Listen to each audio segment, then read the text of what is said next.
옛날 옛적 충주의 대룡산 깊숙한 골짜기에는 용원이라 불리는 신비한 연못이 있었다.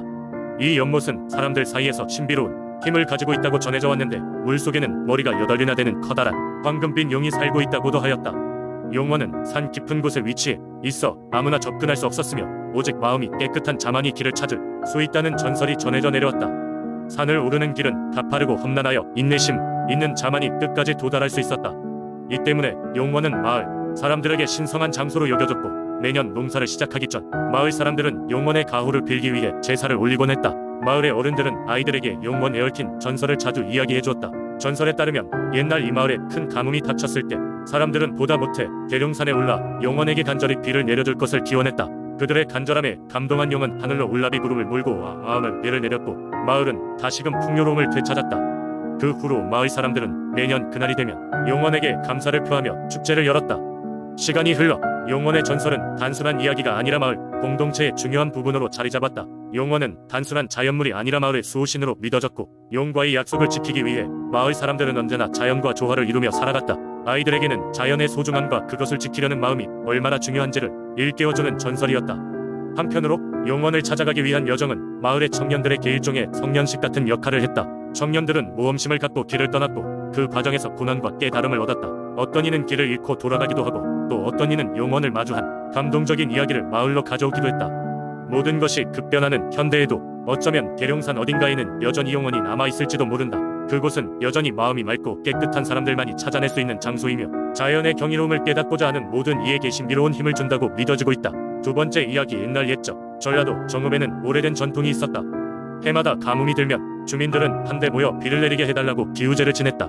그들은 이 행사를 통해 하늘과의 통로를 열어 비를 간절히 받았다. 정읍 마을의 가장 어르신인 덕희 할아버지는 기우제의 전설적인 인물이었다. 그의 말에 따르면 기우제는 하늘의 뜻에 따라 비를 내려주는 신비로운 의식이라고 하였다.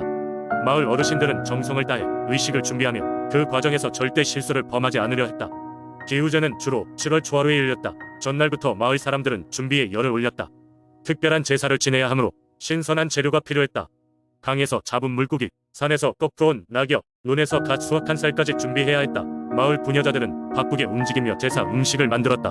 정성 들여 빚은 떡과 술이 차례상에 올려졌다. 의식의 날, 마을 사람들은 새벽부터 정성껏 치장된 단상의 주변에 모여 앉았다. 덕희 할아버지는 한 손에 솔잎을 뜯고 다른 한 손에 주름진 책을 들고 경외로운 눈빛으로 기도를 시작했다. 그의 목소리는 조용히 흐르다 점점 힘을 얻으며 하늘로 울려 퍼졌다. 사람들의 마음은 하나가 되었고 하늘을 향한 염원이 깊어갔다. 의식이 절정에 이른 순간 갑자기 하늘이 어두워지며 구름이 몰려오기 시작했다. 강한 바람과 함께 비의 징조가 보이기 시작한 것이다. 마을 사람들은 손을 맞잡고 기쁨의 눈물을 흘리며 하늘을 올려다보았다. 그리고 마침내 굵은 빗방울이 땅에 내려앉았다. 그 순간 마을 전체는 환호성으로 가득 찼다. 이 기적같은 비는 기우제의 성공을 증명했다.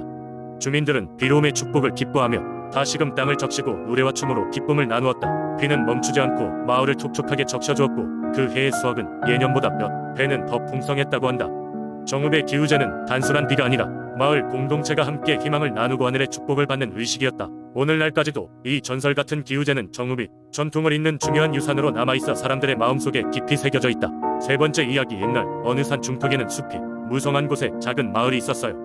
이 마을 사람들은 농업과 산에서 나는 자연 자원을 통해 생계를 유지하며 소박하게 살아가고 있었습니다. 그 마을에는 오래전부터 내려오는 민속 신앙이 있었는데 그것은 바로 마을 뒤에 우뚝 솟은 산에 산신령이 살고 있다는 믿음이었습니다. 산신령은 마을 사람들에게 있어 자연의 힘을 지킨다는 수호자이자 그들의 삶을 보호해주는 고마운 존재였습니다. 매년 음력 정월 보름이면 마을 사람들은 산신령에게 감사의 제사를 올리곤 하였습니다.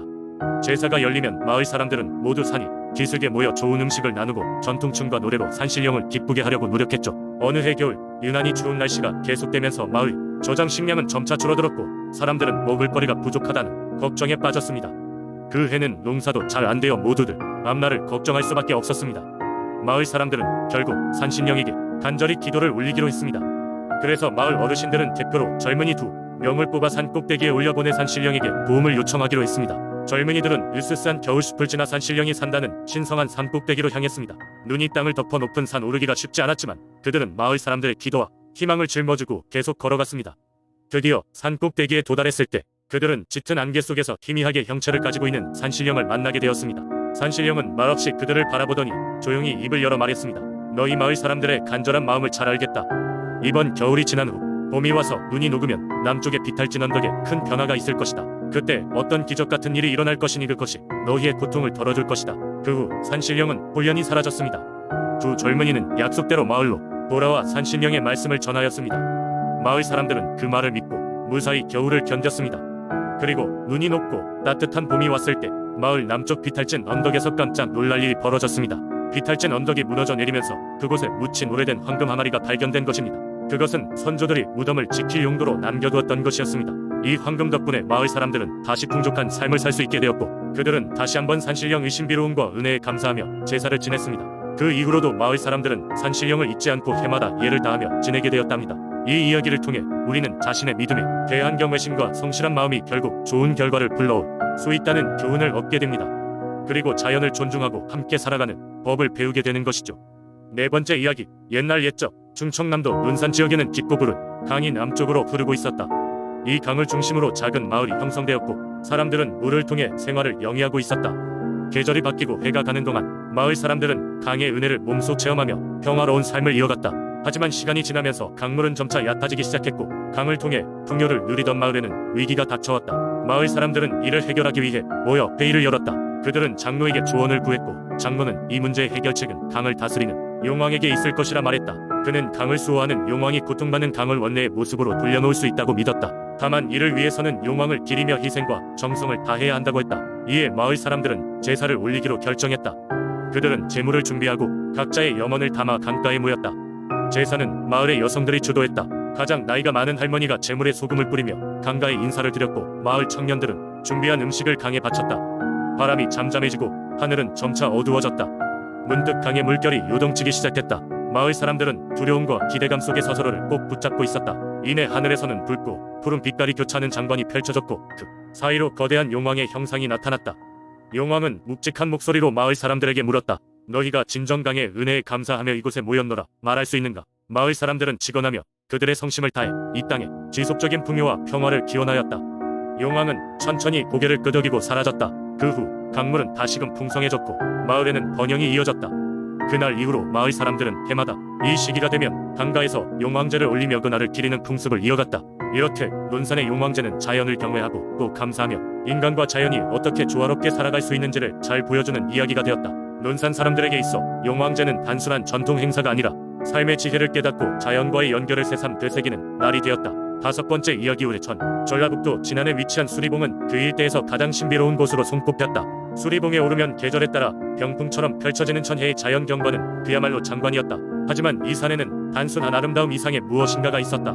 그것은 바로 마을 사람들이 금강할매라고 부르는 수호신의 존재였다. 몇백 년 전 진안의 한 작은 마을에는 끊임없는 재난과 가뭄에 시달리는 사람들이 있었다. 사람들은 살아남기 위해 농사를 짓고 사냥도 했지만 충분치 않았다. 어느 날 마을의 가장 나이든 장로는 수리봉 정상에서 내려오는 신령스러운 존재가 있다는 소문을 들었다. 그 지혜로운 존재는 바로 금강할매였다. 금강할매는 산신령으로 마을과 수리봉을 지키고 있다고 했다.